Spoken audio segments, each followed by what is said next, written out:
Saya nggak tegang lihatnya tadi, saya ngilu lihatnya.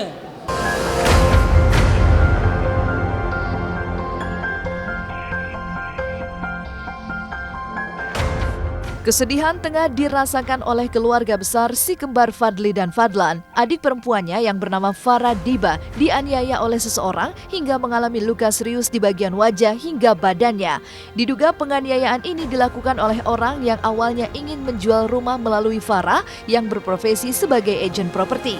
Entah apa yang terlintas dalam benak pelaku yang tanpa ampun melakukan serangan berupa pukulan, dorongan, sampai penyetruman dialami Farah. Sampai saat ini Farah masih menjalani perawatan di sebuah rumah sakit di wilayah Ciledug. Pas pada saat saya datang, layaknya seperti orang normal, itu orang normal ngobrol seperti biasa. Saya tanya luas tanahnya berapa, atau apapun segala macam saya isi. Setelah itu beliau bilang, "Mbak, tapi foto dalam kamarnya belum saya foto," katanya. "Oh ya Pak, nggak apa-apa, biar saya foto." Memang seperti itu layaknya. Tiba saya dari belakang ditarik, dicekek, saya dipukul, sekencang mungkin dipukul, tapi saya masih bisa berbalik, saya dipukul lagi di sini, jeder. Setelah dipukul, saya disetrum, saya lemes, saya didorong ke tempat tidur. Saya bilang, "Kenapa?" Saya bilang, tolong. Terus dia bilang, "Nggak akan ada yang nolongin kamu, nggak akan ada yang dengar." Dia ambil bantal, saya dibekap. Saya meronta-ronta kayak gini, saya sampai lemes, saya disetrum lagi, saya dibuka sama dia. Mungkin dia berharap saya pingsan, terus saya masih bilang, "Kenapa?" Saya bilang, dipukul lagi saya. Dia pukul lagi saya. Saya bilang, "Ya Allah, Allahu Akbar, astagfirullahaladzim." Saya bilang gitu kan, gak kehabisan tenaga.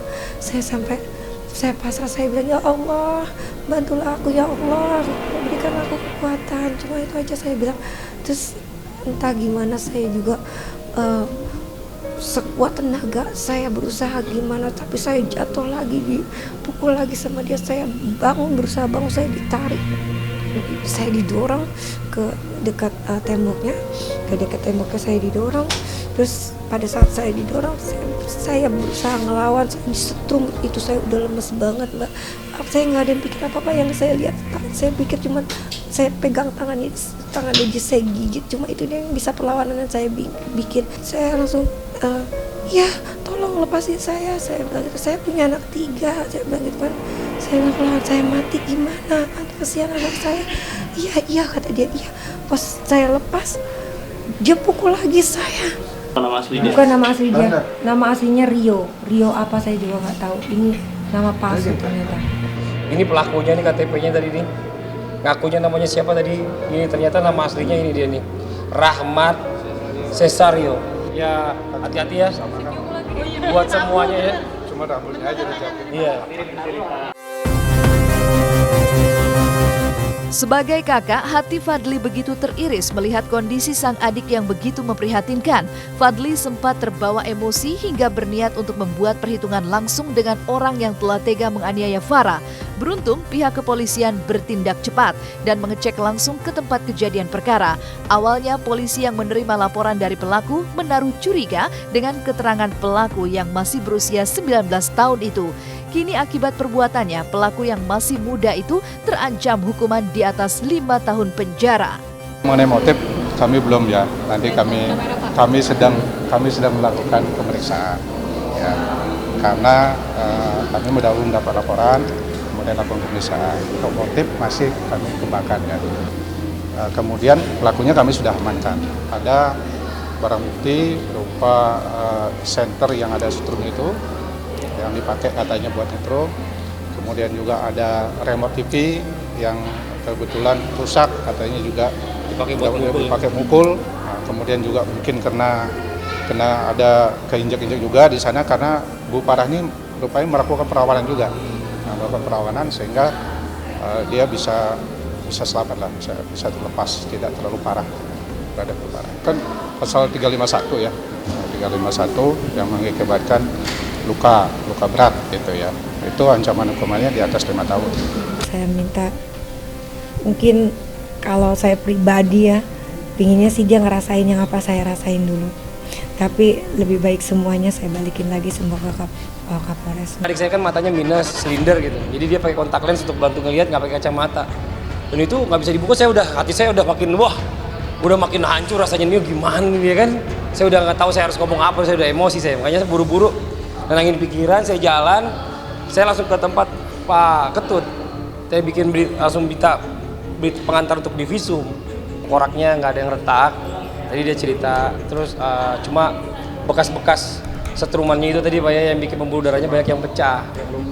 Jadi mata kirinya itu sampai besar sekali, tadi saya sampai ya Allah astagfirullahaladzim ya. Ngilu ngeliat adik kayak gitu ya, karena kita kakaknya nggak pernah nyakitin, nggak pernah nyentil atau apa-apalah gitu. Jadi ngeliat sesuatu yang kayak gitu, adik si perempuan kan kayaknya waduh gemesnya minta ampun, di tangan kayak gatel banget kayaknya gitu kan.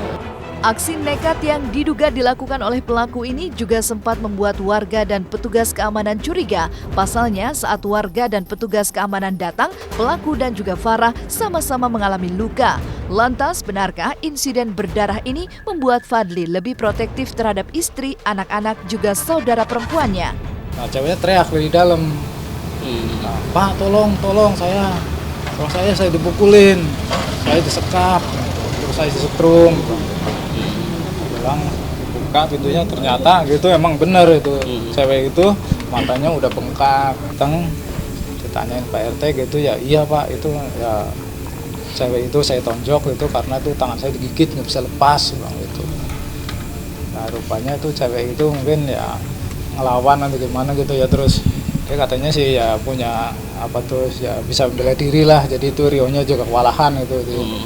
Semua perempuan di Indonesia ini jangan pergi sendiri untuk bertemu seseorang yang nggak dikenal. Dan iyalah, makin protek bukan cuma sama adik, istri dan juga anak. Akhirnya saya juga jadi ngeliat kejadian kayak gini Pak ya, agak ngeri juga nih keadaannya nih, bagaimana nih.